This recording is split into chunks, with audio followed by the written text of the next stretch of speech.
Chers amis, bonjour. Ma planète est en danger. Je suis écologiste et je sais que vous l'êtes tous.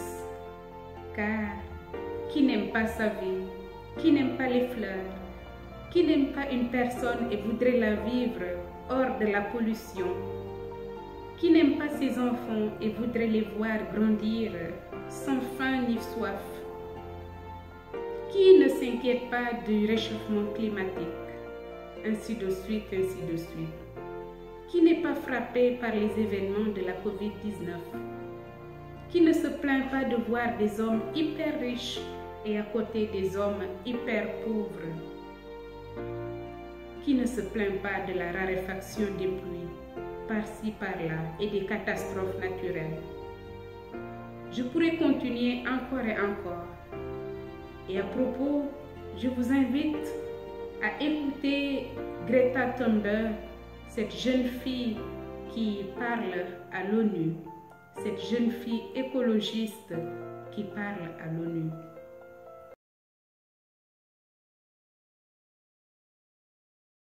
Comment osez-vous?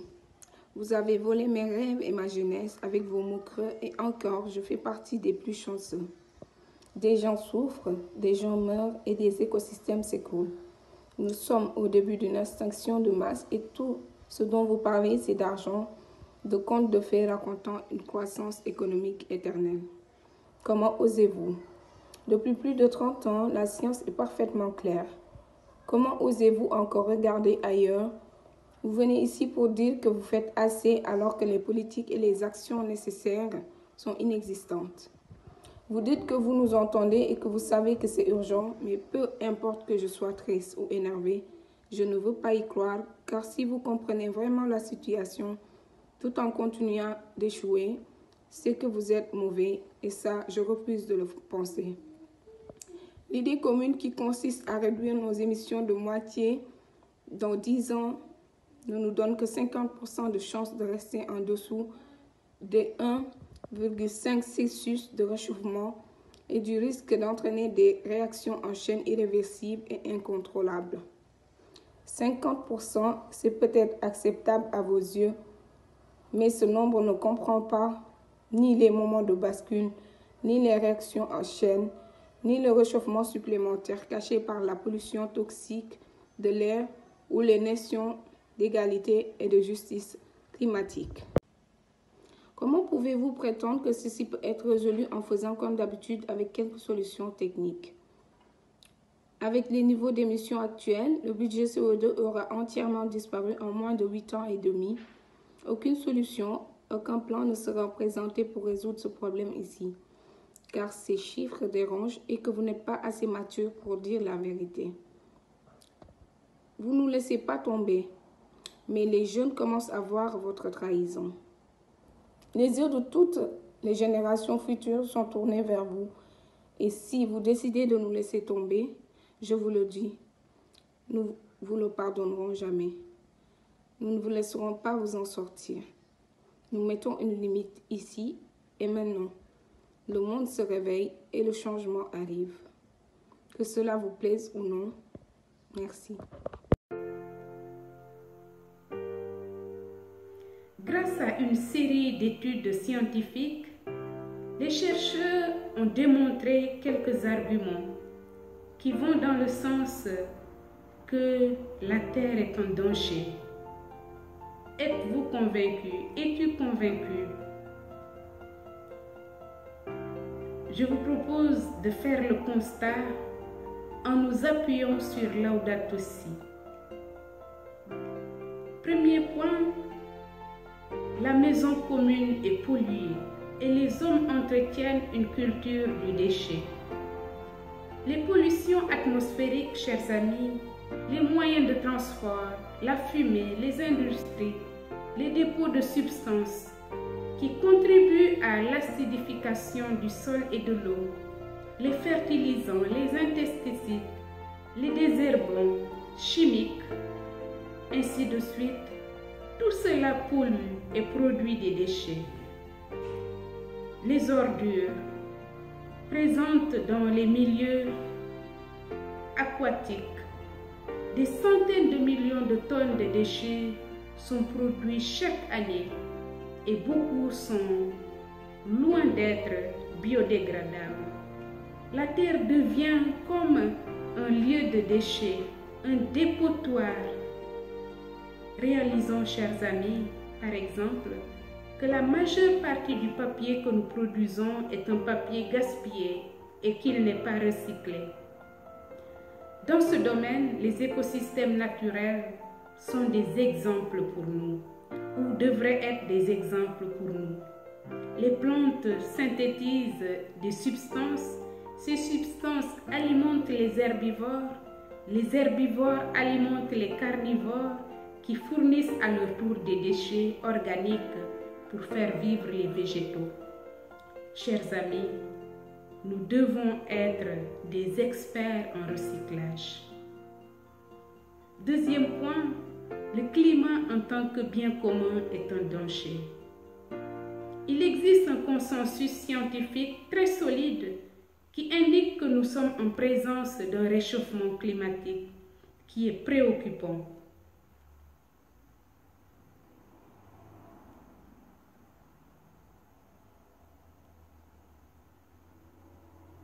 Les sceptiques pensent que l'impact de l'homme sur l'environnement n'est pas énorme, n'est pas si important que ça. Chers amis, au cours des dernières décennies, le réchauffement a été accompagné de l'élévation constante du niveau de la mer. Et il est en outre difficile de ne pas le mettre en relation avec l'augmentation d'événements météorologiques. Il est difficile de ne pas mettre en relation avec le changement climatique qui devient un problème planétaire. Aussi grave parce que répercuté sur l'environnement, sur le social, sur l'économie. Chers amis, l'un des principes actuels de l'humanité, c'est le principe de responsabilité. Ce principe nous fait passer au troisième point, qui est celui des ressources. Il y a des indications que la situation actuelle est celle de l'épuisement des ressources naturelles.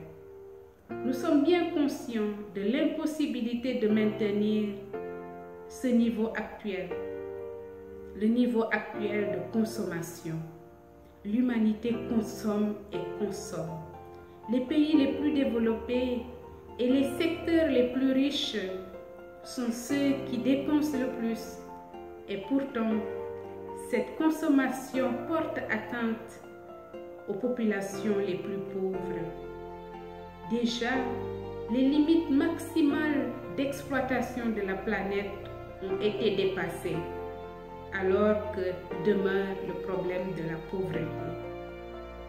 L'eau potable et pure représente une question de première importance parce qu'elle est indispensable pour la vie de l'homme.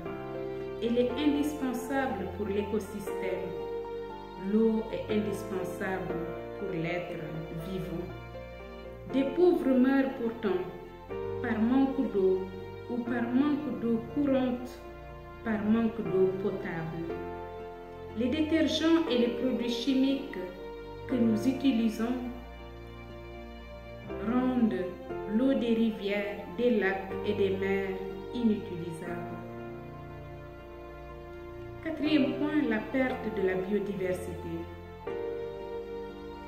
Les ressources de la terre sont en danger à cause de la conception de l'économie ainsi que de l'activité commerciale et productive fondée sur l'immédiateté. La disparition des forêts et des végétations implique en même temps la disparition des espèces. Chaque année, des milliers d'espèces végétales et animales disparaissent. Nos enfants, nos petits-enfants auront-ils la chance de connaître ces espèces? Chers amis, pour le bon fonctionnement des écosystèmes, tout est indispensable. Le champignon, les algues, les vers, les insectes, les reptiles, est nécessaire. Alors, comment changer la donne? Comment sauver l'équilibre des écosystèmes? Telle est la question. 5e point, les riches se voilent la face, les pauvres émigrent. Beaucoup de ceux qui détiennent plus de ressources et de pouvoir économique ou politique semblent s'évertuer à masquer le problème, à occulter les symptômes, en essayant simplement de réduire certains impacts négatifs du changement climatique. Les changements du climat provoquent des immigrations, la migration des animaux, les végétaux, mais surtout la migration de l'espèce humaine. L'augmentation du nombre des migrants est alarmante. L'augmentation du nombre des migrants qui fuient la misère est forcément liée à la raréfaction des pluies, au réchauffement climatique. 6e point, la détérioration de la qualité de la vie humaine et la dégradation sociale. L'être humain est aussi une créature de ce monde qui a le droit de vivre heureux et qui, de plus, a une dignité imminente. Comment peut-il vivre heureux dans une ville polluée? Comment peut-on être heureux dans une culture du déchet, dans un environnement dégradé, dans une urbanisation sans espace, sans verdure? Comment faire face aux effets de certaines innovations technologiques qui ont un impact sur le travail? Comment faire face à l'exclusion sociale? Comment faire face à l'inégalité? Comment faire face à l'inégalité? Chers amis, notre société est fragmentée. On perçoit la hausse de la violence, l'émergence de nouvelles formes d'agressivité sociale, le narcotrafic, la consommation croissante de drogue chez les jeunes, la perte d'identité. La dégradation sociale fait réfléchir avec les dynamiques de moyens de communication sociale. Le monde digital fait réfléchir. Il est omniprésent et il ne favorise pas souvent le développement de la sagesse. Chers amis, comment penser en profondeur l'amour, la générosité? Comment fais-tu avec le bruit incessant, le divertissement à chaque minute? Nous pouvons nous interroger encore et encore. Et pour trouver des pistes de réponse, je convoque Hans Jonas, un philosophe qui nous éclaire sur l'éthique de la responsabilité. Le Prométhée définitivement déchaîné auquel la science confère des forces jamais encore connues et l'économie, son impulsion effrénée, réclame une éthique qui, par des entraves librement consenties, empêche le pouvoir de l'homme de devenir une malédiction pour lui. La thèse limitaire de ce livre est que la promesse de la technique moderne s'est inversée en menace, ou bien que celle-ci s'est indissolublement liée à celle-là. Elle va au-delà du constat d'une menace physique. La soumission de la nature destinée au bonheur humain a entraîné par la démesure de son succès, qui s'étend maintenant également à la nature de l'homme, lui-même le plus grand défi pour l'être humain que son fer ait jamais entraîné. Appelé à prendre conscience de la nécessité de réaliser des changements de style de vie, des changements en matière de production et de consommation, des changements pour combattre le réchauffement climatique ou tout au moins les causes qui le provoquent ou qui l'accentuent. Chers amis, nous savons que l'élévation du niveau de la mer peut créer dans le futur une situation d'extrême gravité, car le quart de la population mondiale habite le bord de la mer ou est très proche dérive. Alors, je vous invite, chers amis, à vous interroger. Je nous invite à nous interroger individuellement sur notre rapport à l'écologie, sur ce que nous pouvons apporter à notre monde pour protéger les générations futures, pour leur laisser un héritage digne de ce nom. Bonne lutte aux uns et aux autres. Bon engagement à tous en faveur de l'écologie.